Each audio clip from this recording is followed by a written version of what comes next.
What's up YouTube? Welcome back to Simpli-Fly It, where we're breaking down the ACS piece by piece. I'm Garrett, a flight instructor, and today we're finishing off task B, finally. Finishing it off with required discrepancy records or placards. So our required discrepancy records are laid out in the regulation 4311. And 4311 basically states that whoever is returning or not returning the plane to service has to include the type of inspection done and a brief description of the work done of that inspection, the date, including the signature, certificate number, and the type of certificate held by whoever is doing the work.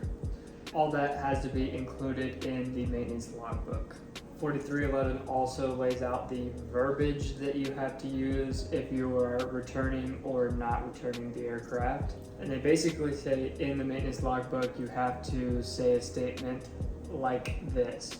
They basically say in the maintenance logbook that you have to use this statement or a similar statement. I feel like that might be setting ourselves up for failure down the road, but just because somebody could argue what defines similar in court, I feel like. But it's the FAA's problem, not ours. But anyways, if you or whoever's returning it to service finds that it is airworthy, you can use the statement from number 4. If you find that it's not airworthy, you can use the statement from number 5. And if you want to be completely safe, I would just completely copy their statement and input the values that they left blank for you.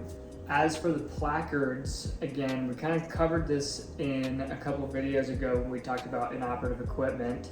So if you want a more in-depth explanation of all that, you can go ahead and check out the inoperative equipment video. But essentially when it comes to placards, we're back in 91.213 Delta once again, which is that part that states that if we're gonna go fly with inoperative equipment, we've got to remove or deactivate that equipment, placard it inop, that's where the placard part comes in, and log it in accordance with 43.9 in the maintenance logbook.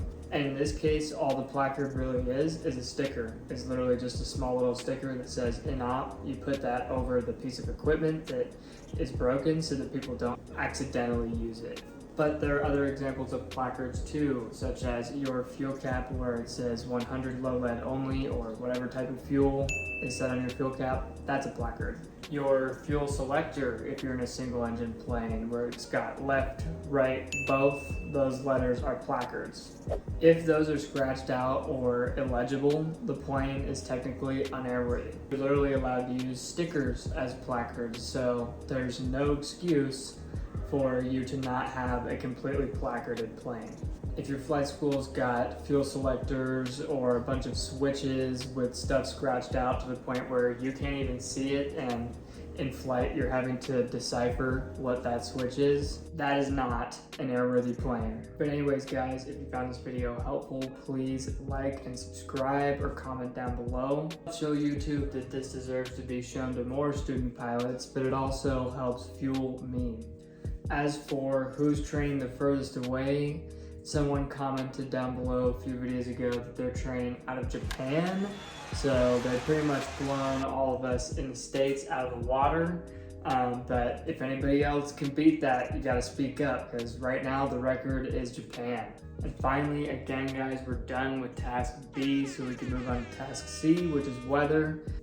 I've been excited to move on to that, and I've been seeing your guys' comments about check rides coming soon, and I know weather is a big topic in check rides, so I want to get these videos out fast for you guys. So I'm going to get to work editing, but I hope you guys have a good rest of your day, and I'll see you soon.